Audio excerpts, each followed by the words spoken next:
All right, let's get right into it. We've all heard the advice, learn from your mistakes, right? But if it was really that simple, we'd all be walking around like geniuses. The truth? It's actually incredibly hard. So today, we're going to break down the science of why we struggle so much with failure, and more importantly, how we can actually, finally, get better at it. I mean, it's probably one of the first pieces of advice we ever get. From parents, teachers, our first boss, it's treated like this universal truth. The absolute cornerstone of growing as a person. But if that's the case, yeah, why does failure so often feel less like a helpful lesson and more like hitting a brick wall? Well, it turns out the answer isn't that you're lazy or just not trying hard enough. The problem is actually hardwired deep inside our own brains. This brings us to something called the failure paradox. See, our brains are fundamentally designed for self-preservation. And that doesn't just mean physical safety. It also means preserving our sense of self. And this creates this powerful subconscious resistance to even looking at our own mistakes. Here's the real kicker. When we fail, we don't just see a wrong answer or a missed target. No, we often see it as a personal judgment. It feels like proof that we're not competent or not smart enough. It's a direct attack on our ego, and our gut reaction is to defend ourselves, usually by just ignoring or explaining away the mistake. And this whole ego threat thing is perfectly captured by a psychological phenomenon with a fantastic name, the what the hell effect. Think about it. You're on a diet. You gain 1 pound. Your ego feels attacked. So you think, what the hell, and you eat the entire cake. It's a classic self-sabotage loop, and it's all driven by that desire to escape the awful feeling of failure. So researchers have actually broken this down into 4 key barriers. We've talked a lot about the emotional one, that threat to our ego. But there are also cognitive hurdles. I mean, success gives you a clear recipe to follow again, but failure? It just tells you one way not to do it, leaving a million other possibilities. And of course, all of this can be cranked up to 11 by our personality or even the culture where we work.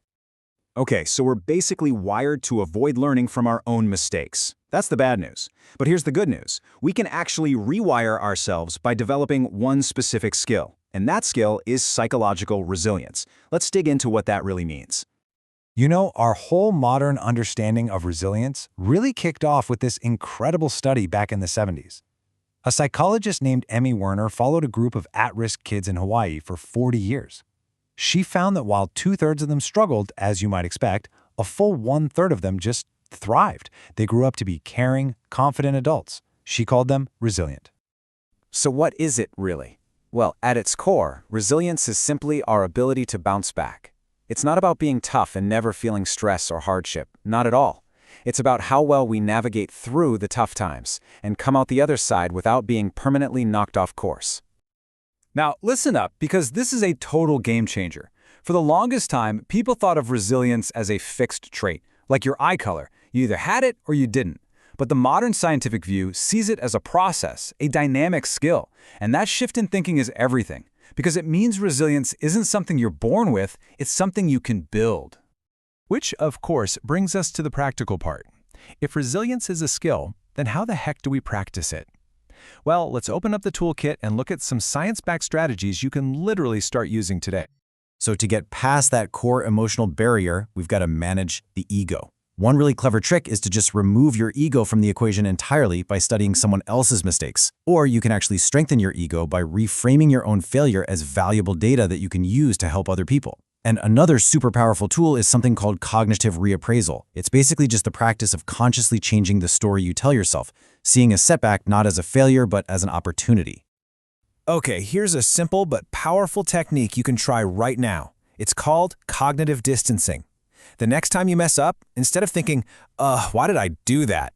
Ask the question using your own name. Why did Sarah do that? This tiny shift in language creates just enough psychological space for you to analyze what happened objectively, more like a helpful friend instead of that harsh inner critic. And that idea leads us perfectly to our final, and honestly, probably our most powerful strategy. It's summed up beautifully in this quote.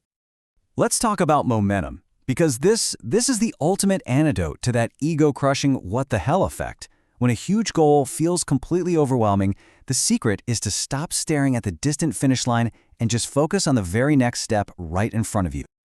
The strategy here is so simple, but it's profound. You take that massive, scary goal and you just chop it up into tiny, manageable micro goals. This creates a clear roadmap where you can actually see and feel yourself making progress at every single stage, which is the fuel that keeps you going.